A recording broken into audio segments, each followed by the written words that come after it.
हिंदू धर्म में अमावस्या का अत्यधिक महत्व होता है। अगस्त में पड़ने वाली अमावस्या को भाद्रपद अमावस्या या भादो अमावस्या कहते हैं। भाद्रपद अमावस्या का हिंदू धर्म में विशेष महत्व है, जिसे कुशग्रहणी या पिठोरी अमावस्या भी कहते हैं। इस दिन खासतौर से पवित्र नदी में स्नान करने और दान देने की परंपरा होती है।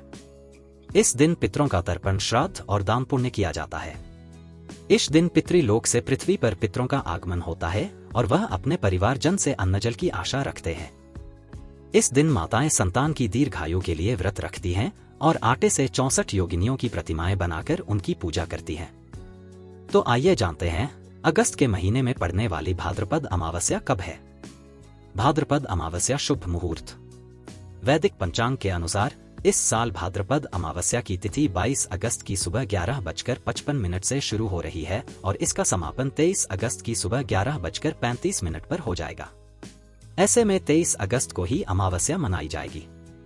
शनिवार के दिन पड़ने से इसे शनिचरी अमावस्या भी कहते हैं।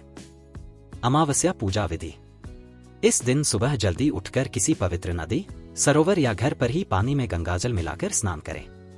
स्नान के बाद सूर्य देव को अर्घ्य दें और बहते जल में काले तिल प्रवाहित करें। इस दिन पितरों की आत्मा की शांति के लिए तर्पण और पिंडदान करना चाहिए। इसके लिए कुश और काले तिल का उपयोग करें। इस दिन पीपल के पेड़ पर जल में दूध मिलाकर अर्पित करें और दीपक जलाएं। पीपल की 7 बार परिक्रमा करें। इस दिन किसी गरीब, जरूरतमंद या ब्राह्मण को अन्न, वस्त्र, जूते, चप्पल और दक्षिणा का दान करें। इस दिन गौ दान का भी विशेष महत्व है। अमावस्या शनिदेव का दिन भी माना जाता है, इसलिए इस दिन उनकी पूजा करने पर शनि दोष शांत होता है। भाद्रपद अमावस्या का महत्व। भाद्रपद अमावस्या को कुशग्रहणी अमावस्या भी कहते हैं। मान्यता है कि इस दिन एकत्र की गई कुश बहुत पवित्र और लाभकारी होती है। वहीं इसी दिन माताएं अपनी संतान के दीर्घायु जीवन और सुख समृद्धि के लिए पिठोरी अमावस्या का व्रत रखती हैं।